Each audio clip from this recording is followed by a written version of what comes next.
we had a big discussion about Naomi Osaka, which I kind of was involved in on the periphery of because I was down at the beach with my family. To me, a lot of people focusing on the Naomi Osaka related specifics in general. I wanted to talk about a broader picture here. What are we actually gaining now from athletes talking to the media? And I want you to think about this for a minute. When athletes started to refuse to stand for the national anthem, the sports media almost uniformly supported the right of athletes not to stand for the national anthem, even though contractually they were obligated to do so. But when athletes choose not to speak to the sports media, even though they're contractually obligated to do so, many out there in the sports media immediately lose their mind because their jobs are threatened. What do we actually gain in a social media era, by and large, from athlete interactions with the media in big public forums? I'm not sure we gain much at all, honestly.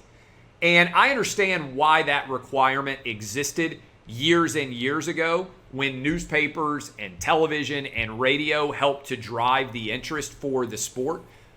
But when's the last time you heard an athlete say something at a press conference and you were more likely to watch that athletic event afterwards? It almost never happens.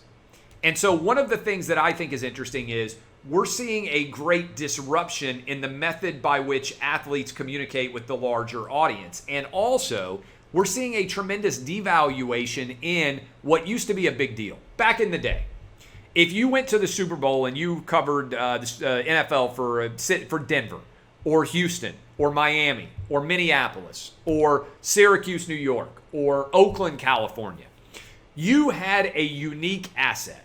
You were able to talk directly to the newsmakers yourself, and you might well have been the only person that could bring what they said back to the audience through the newspaper, maybe the radio, maybe the television. You were the conduit. Now, everyone instantaneously may be able to watch live on television the interview process in the press conference itself. I have seen it grow using SEC Media Days as an example to the point now where everything is immediately commoditized because so many people are all seeing the same thing happen. In other words, if there are 1,000 people covering sports in a room and a coach says something interesting up on a rostrum, 1,000 people are immediately tweeting that out. There is no value for that individual journalist unless he or she has amassed a monster audience and they are the only people who are getting retweeted for a story like that.